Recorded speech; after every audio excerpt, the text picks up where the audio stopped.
At the end of February in London, we're doing an event called Bankable Energies.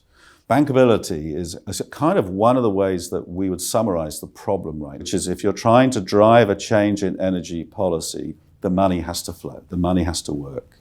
And in simple terms, that's bankability. How do you get a major net zero project to be profitable, to be bankable? And that means all of the stakeholders see the value in putting money and time and effort into it, and believing that the policy is not suddenly going to flip-flop again and change. That's what this event is about, because we know from the data we've got on FID rates, so final investment decision rates, across all the net zero technologies, so all the renewable technologies of onshore wind, offshore wind and solar, also the nuclear technologies, and then the liquid technologies like SAF, biogas, biofuels, and of course carbon capture and hydrogen.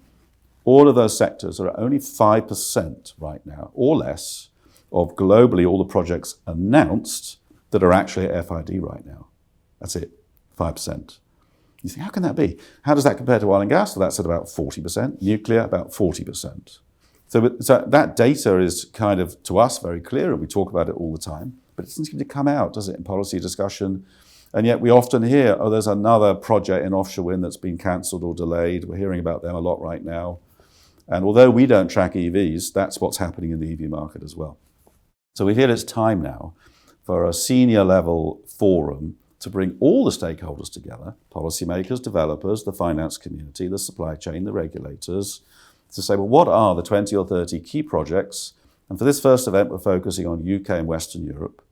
What are the 20 or 30 key projects, the strategic net zero projects across all those net zero technologies that are stuck? And how do we help them? Or what are the half a dozen projects that have recently suddenly reached FID? What can we learn from that? Feed that into the policymakers, all the stakeholders, as they grapple with how do we get these other projects moving. So I'm not aware of an event that's done this before, where it is purely focusing on unlocking opportunities. It's not a problem statement event, because we all know the problem. It's let's get in a room and work the problem. So we're actually quite excited about it. We've had great take-up from very senior stakeholders across Europe and in the UK. So yeah, I can't wait to get started. And at the end of the event, we're also going to publish a white paper, which will then summarize the key findings from that so that we make sure we capture it and feed it back into European and UK policymakers.